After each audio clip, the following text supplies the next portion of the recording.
Hi guys, মনির recipe স্বাগত। আজকে বানাবো চাউমিন। এতে লাগছে আলু, একটা ডিম, গোলমরিচ, কাঁচা লঙ্কা, নুন, মিষ্টি, চিলি সস, সোয়া সস আর টমেটো কেচাপ। কড়াই তেল গরম হয়ে গেছে, সামান্য তেলেই করব। প্রথমে দেব আলু, ডিমটাও দিয়ে দিলাম। ভাজা ভাজা হলে চাউমিনটা দিয়ে দেবো। চাউমিনটা দিয়ে দিলাম।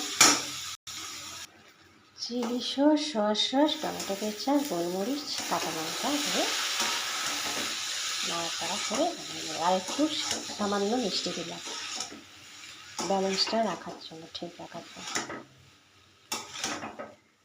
তাতে টেস্টটাও অসাধারণ হয়।